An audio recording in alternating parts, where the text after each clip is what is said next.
ఏలూరు జిల్లా చింతలపూడి మండలంలో ప్రగడవరం జిల్లా పరిషత్ హై స్కూల్లో శుక్రవారం చింతలపూడి ఎమ్మెల్యే సొంగ రోషన్ కుమార్ ముఖ్య అతిథిగా పాల్గొని మెగా పేరెంట్స్ డే 4.0 నిర్వహించారు.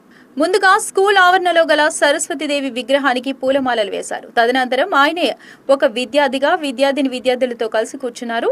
అనంతరం తల్లిదండ్రులతో ముఖాముఖి మాట్లాడి విద్యార్థుల పట్ల తల్లిదండ్రులు జాగ్రత్త వహించాలని, అలాగే ఉపాధ్యాయులు కూడా స్నేహభావంతో విద్యార్థులతో మెలగాలని అన్నారు. కూటమి ప్రభుత్వం కూడా విద్యార్థులకు అన్ని విధాలుగా అండగా ఉంటుందని అన్నారు. అనంతరం హై స్కూల్ ఆవరణలో చెట్లు నాటే కార్యక్రమంలో పాల్గొన్నారు. ఈ కార్యక్రమంలో తెలుగుదేశం పార్టీ జిల్లా ప్రధాన కార్యదర్శి జగ్గవరపు ముత్తారెడ్డి, కూటమి నాయకులు, కార్యకర్తలు అధిక సంఖ్యలో పాల్గొన్నారు.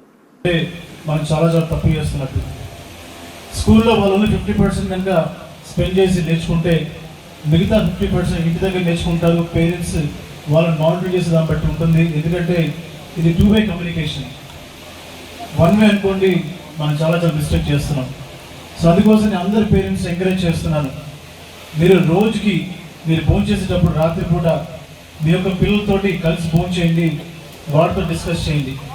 ఈరోజు స్కూల్లో నువ్వేం చేసావు,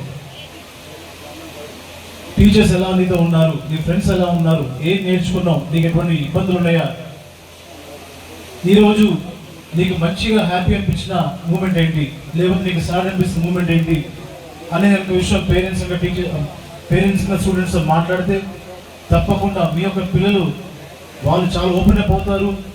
వారికి మీరు ఒక మంచి పాత్ వేని క్రియేట్ చేసి అవుతారు. కాబట్టి నేను స్ట్రాంగ్ ఎంకరేజ్ చేస్తున్న పేరెంట్స్ని ప్రతిరోజు ఒక అరగంట చాలు మీరు భోజనం చేసేటప్పుడు వాళ్ళతో కూర్చోండి, సరదాగా మాట్లాడండి, ఫ్రెండ్తో మాట్లాడండి. వాళ్ళు దాచుకున్న విషయాలు మీకు తెలుస్తాయి, మీకు తెలియని విషయాలు తెలుస్తాయి. కాబట్టి ఇది ఈ రోజు నుంచి మీరు ప్రాక్టీస్ చేయండి. మరి పిల్లల వెల్బీయింగ్ గురించి కూడా మరి కూటమి ప్రభుత్వం చూస్తున్నారు.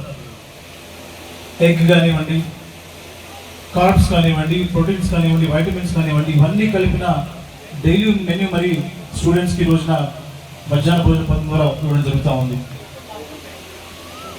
గత ప్రభుత్వం చూసాం మనం, ఇంట్లో ఎంతమంది చదువుకున్న పిల్లలు ఉంటే కేవలం ఒకరికి ఇచ్చింది 15,000. మరి కూటమి ప్రభుత్వం వచ్చిన తర్వాత మీ యొక్క పేదరికం చదువుకి అంటే రాకూడదని చెప్పి మరి లోకేష్ గారు భాగవహించి ముఖ్యమంత్రులు మాట్లాడి ఎంతమంది చదువుకునే పిల్లలు ఉంటే వారికి 15,000 ఇవ్వాల్సిందని చెప్పి ఈ రోజున మరి ఇస్తున్నాం.